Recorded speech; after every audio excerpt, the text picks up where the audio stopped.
Welcome student the lecture series of biology for the engineers. तो आज ना अपना टॉपिक न्यूक्लिक एसिड है, ठीक है, जो कि हम लोग बायोमोलिकुल्स में देख रखे थे। लेक्चर 1 था, आज लेक्चर 2 है। ये लेक्चर 2 है न्यूक्लिक बायोमोलिकुल्स का। तो उसमें हम लोग न्यूक्लिक एसिड के बारे में देखेंगे। तो न्यूक्लिक एसिड होता क्या है कि न्यूक्लिक एसिड ना एक मैक्रोमोलिकुल्स ही होता है, और macromolecules that exist in the polymer called the polynucleotides. ये क्या आता है? That exist in the polymer form में that exist as a polymer called the polynucleotides. और इच पॉलीन्यूक्लियोटाइड्स जो कंसिस्ट ऑफ मोनोमर, उसका न्यूक्लियोटाइड्स का ही क्या होता है कि जो पॉलीन्यूक्लियोटाइड्स जो होता है ना, वो कंसिस्ट होता है मोनोमर यूनिट्स का, जो that is called the nucleotides. और there are two types of nucleic acid present in the cell, that is DNA and RNA. DNA is more stable and double stand for the stores the genetic blueprint of the cells, ठीक है। RNA is more versatiles and the single standard for the transfer of genetic information for the decoding, ठीक है। बात करते हैं nitrogen base की, nitrogenous base की। तो नाइट्रोजनस बेस जो होता है ना, हैज़ वन और two rings that include the nitrogen atoms. There are two families of the nitrogen base, that is the pyrimidines and the purines. इसके बारे में हमने काफ़ी अच्छे से बात थोड़ा बहुत किया था लेक्चर 1 लेक्चर 2 में, लेकिन आज और भी हम डिटेल में देखेंगे इसको। प्रीमिडिन्स जो होता है ना, has 1 and 6 members ring of the carbon and the nitrogen atoms. To the point, सब कुछ टू द पॉइंट देख रहे हैं, ठीक है। तो प्रीमिडिन्स में क्या होता है? 1 and 6 member, 6 member ring of the carbon atom and the nitrogen atom, ठीक है।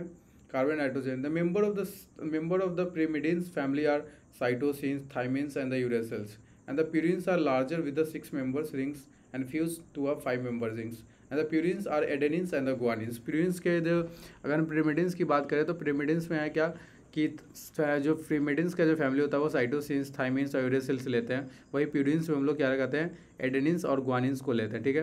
ये सब नाइट्रोजनियस बेस में आता है, ठीक है। बात करते हैं कि जो स्पेसिफिक, देखो ये ना अपना क्या है कि मॉलिक्यूलर स्ट्रक्चर है जो प्यूरिन्स और प्रीमिडिन्स का। तो स्पेसिफिक जो pyrimidines and the purines in differ in the chemical group attach to the ring. The adenine, guanine, cytosine are found in both the DNA and RNA. क्या होता है ना, एक बहुत इंपॉर्टेंट चीज़ है यहाँ पे कि जो थाइमिन्स जो होता है ना, जो फाउंड सिर्फ डीएनए के अंदर होता है, वही यूरेसिल्स जो आरएनए में होता है उसके जगह पे। थाइमिन्स के जगह पे यूरेसिल आरएनए में होता है, वही थाइमिन जो होता है वो डीएनए में होता है, ठीक है। तो ये इंपॉर्टेंट है कि पूछ लेता है डायरेक्ट कि जो यूरेसिल्स ना, कि थाइमिन की जगह पे ना जो डीएनए में जो थाइमिन्स होता है उसके जगह पे ना आरएनए में कौन सा मोलिकुल्स होता है या कौन सा प्यूरिन्स होता है? तो प्यूरिन्स प्रीमिडिन्स होता है, दैट इज यूरेसिल्स। तो ये तुम्हारे पास यूरेसिल्स हो जाता है, ठीक है। और ये तुम्हारे पास स्ट्रक्चर हो गया प्यूरिन्स का, जो कि एडेनिन्स में, जो कि एडेनिन में डीएनए आरएनए दोनों में होता है। ग्वानिन भी डीएनए आरएनए में होता है। साइटोसिन जो होता है डीएनए आरएनए में, तो वही थाइमिन्स तुम्हारा सिर्फ डीएनए में होगा, और यूरेसिल्स तुम्हारे आरएनए में होता है, ठीक है। ये अब बात करते हैं न्यूक्लियोटाइड्स की। तो nucleotides in the general compose of the 3 part, that is 5 carbon sugar. देखो ये ना 5 carbon sugar, that is called the pentose sugar, इसी को बोलते हैं पेंटोज शुगर। और the nitrogen containing the nitrogenous base and the one of the 3 phosphate group. क्या करता है? एक तो फॉस्फेट ग्रुप, ये होता है नाइट्रोजनियस बेस, ठीक है।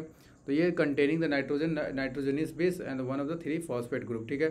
The portion of nucleotide without any phosphate group, that is called the nucleotides, ठीक है। The portion of nucleotide without any phosphate group, that is, अगर बिना फॉस्फेट ग्रुप से अगर डाय, that is it group is called the nucleotide. जैसे देखो ये वाला, तो न्यूक्लियोटाइड सब यूनिट, ये तुम्हारा न्यूक्लियोटाइड सब यूनिट हो गया, ठीक है।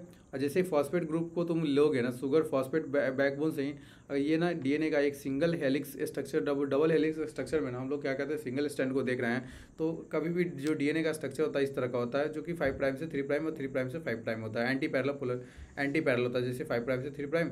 और क्या होता है कि ना साइटोसिन के सामने जो क्या होता है, प्यूरिन्स के सामने प्रीमिडिन्स, तो वही साइटोसिन के सामने ग्वानिन, आइडेनिन के सामने थाइमिन्स होता है, ठीक है। और हाइड्रोजन का डबल बॉन्ड और ट्रिपल बॉन्ड का फॉर्मेशन, जैसे कि साइटोसिन के साथ साइटोसिन के साथ ग्वानिन का ना हाइड्रोजन का ट्रिपल बॉन्ड बनता है, वही तुम्हारा डबल बॉन्ड बनता है एडेनिन और थाइमिन्स के बीच में, ठीक है। ये ना कि क्या दे रखा है ना, कि फिगर में दे रखा है तुम्हारे पास, क्या कि एक फिगर के फॉर्म में दे रखा है कि जो ऑरेंज कलर का है वो क्या है, एडेनिन है जो बॉक्स में है ये कलर का, और इस तरह का एक कलर जो है वो थाइमिन्स का है, फिर ग्रीन कलर का ग्वानिन है, और ये पर्पल कलर का जो है पूरा जो ये साइटोसिन्स की तरह है, ठीक है। तो ये तुम्हारे पास स्ट्रक्चर बनता है। और जो ये जो गोला जो है ना, ये शुगर फॉस्फेट का बैकबोन होता है। तो ये शुगर फॉस्फेट का बैकबोन होता है, जो कि क्या करता है ना, ज्वाइन करके बनाता है पूरा डीएनए के स्ट्रक्चर को, ठीक है। जो कि इसको बोलते हैं 5 प्राइम से 3 prime the phosphate di esters bonds. 5 prime से 3 प्राइम में ऐड करके 5 से 3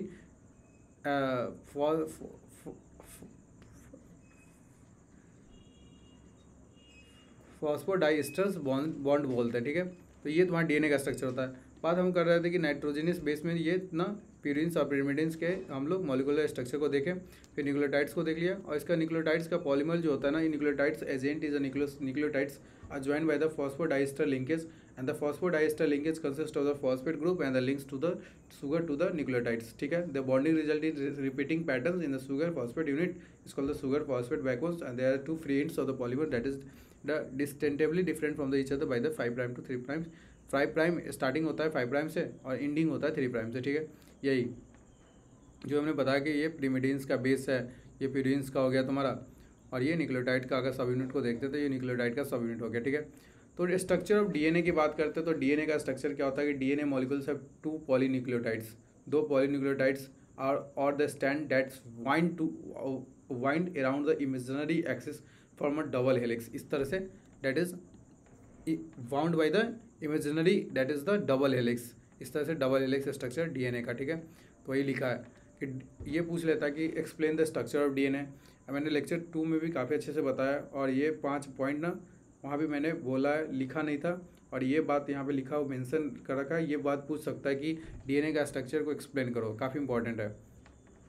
तो ये हो गया द सेकेंड बात, the 2 sugar phosphate backbone runs in the opposite direction. क्या होता है, दो जो है ना सुगर फॉस्फेट का बैकबोन क्या करता है, रन करता है opposite direction from each other. The arrangement is referred as the antiparallel. वही दैट इज 5 प्राइम टू देखिए सुगर फॉस्फेट का जो ये सुगर फॉस्फेट का ना क्या है कि देखो ये सुगर फॉस्फेट का ना जो बैकबोन है ना, ये सुगर फॉस्फेट का बैकबोन ये क्या करता है, एंटी पैरेलल क्या करता है, एक दूसरे से रन करता है इस तरह से antiparallel. That is 5 prime to 3 prime, और ये 3 प्राइम से 5 प्राइम रन करता है, या इसको बोलो 5 प्राइम टू 3 प्राइम या 3 प्राइम टू 5 प्राइम, ठीक है। डबल हेलिक्स इसको एंटी पैरेलल डीएनए स्टैंड बोलते हैं, ठीक है। तो ये तुम्हारे पास ये लिखा है कि this arrangement is referred as antiparallel. Sugar phosphate backbone on the outside of the helix and the nitrogenous base are the paired in the interior of the helix, ये लिखा है। फिर the 2 stand held together by the hydrogen, जो bonding जो बनता है ना वो हाइड्रोजन बॉन्ड से बनता है, जो कि हाइड्रोजन बॉन्ड ये बोला ना मैंने कि डबल बॉन्ड और ट्रिपल हाइड्रोजन बॉन्ड, जो कि ग्वानिन और साइटोसिन्स के बीच में जो बॉन्डिंग बनता है वो ट्रिपल हाइड्रोजन बॉन्ड से बनता है। वही एडेनिन एंड थाइमिन के बीच में डबल बॉन्ड से स्ट्रक्चर का हाइड्रोजन बॉन्डिंग होता है। ये जो बॉन्डिंग दिख रहा है ना ये हाइड्रोजन बॉन्डिंग होता है, ठीक है। The base pairing is only a certain base is compatible with each other and the adenines will be always paired with the thymines and the guanines and always paired with the cytosine। वही बात लिखा है कि जो always क्या होता है ना, हमेशा ना always the guanine is paired with the cytosines and the adenine is paired with the thymines, ठीक है। और the 2 stand of the double helix are complementary each other and predictable the counterpart of other. The 2 standed double helix are complementary each other and the predictable the counterpart of each other. तो ये तुम्हारे पास पूरा DNA का structure हो गया, और काफ़ी अच्छे से अगर तुम ये अगर डीएनए का स्ट्रक्चर ड्रॉ कर लोगे तो तुम्हारे पास क्या है कि ईजी टू लिख सकते हो कि पहला बात की 5 प्राइम टू 3 प्राइम होता है और 3 प्राइम टू 5 प्राइम होता है, जो कि एंटी पैरेलल होता है पहली। दूसरा बात फिर सुगर फॉस्फेट का जो बैकबोन होता है, एक बैकबोन ये हो गया, दूसरा ये दोनों बैकबोन जो होता है या ऐसे लिख लो सुगर फॉस्फेट का बैकबोन जो होता है वो एंटी पैरेलल अरेंज होता है। दूसरा बात ये लिख सकते हो कि प्यूरिन्स के सामने पिरिमिडिन्स होता है, जैसे कि प्यूरिन्स के सामने पिरिमिडिन्स का कहने का मतलब ये है कि जैसे साइटोसिन्स और एडेनिन जो होता है वो देखो तुम्हारे पिरिमिडिन्स का पार्ट है। ये देखो किधर गया, ये देखो साइटोसिन और थाइमिन जो है तुम्हारा क्या है कि पिरिमिडिन्स का पार्ट है, एडेनिन और ग्वानिन तुम्हारा प्यूरिन्स का पार्ट है। तो देखो हमेशा क्या है ना कि एक पिरिमिडिन होगा तो दूसरा प्यूरिन्स होगा, तो सेम यही है कि एक पिरिमिडिन्स होगा तो दूसरा प्यूरिन्स होगा, या हम ऐसे बोल सकते थे। तीसरा बात ये भी लिख सकते थे कि एडेनिन्स के सामने ना साइटोसिन्स का ग्वानिन के सामने ना साइटोसिन्स का ट्रिपल हाइड्रोजन बॉन्ड के साथ बॉन्डिंग बनाता है। वही एडेनिन जो है सो थाइमिन्स के साथ डबल हाइड्रोजन बॉन्ड का फॉर्मेशन करता है, ठीक है। तो ये इंपॉर्टेंट सब बात लिख सकते हो। तो ये काफ़ी 5 पॉइंट जो था ना यहाँ पे मेंशन काफ़ी इंपॉर्टेंट है, इससे ज़्यादा कुछ मेंशन नहीं करना, 6 पॉइंट था काफ़ी है, ठीक है। तो ये काफ़ी था न्यूक्लिक एसिड के लिए, और न्यूक्लियोटाइड इसी को बोलते हैं। तो ठीक है, अब बच गया अपना थोड़ा बहुत टॉपिक बच गया होगा बायोमोलिकुल्स का, लेकिन इंपॉर्टेंट क्या है कि ख़त्म हो गया, इंपॉर्टेंट इतना ही था। तो ये लेक्चर 2 था, देखते हैं तो एक और लेक्चर होगा, तो बस लगभग 5 से 5 मिनट का एक और लेक्चर होगा, जो कि ये देखो अच्छे से देख लो 5 मिनट का एक और लेक्चर होगा, जो हाँ 5 मिनट का एक और लेक्चर होगा जो कि तुम्हारे बायोमोलिकुल्स का, इसके बाद बायोमोलिकुल्स का ये लेक्चर ना कंप्लीट हो जाएगा, ठीक है। तो थैंक्स फॉर वाचिंग। देखो लेक्चर देखो अच्छे से, और लाइक कमेंट और सब्सक्राइब भी कर देना चैनल को, ठीक है। Thank you.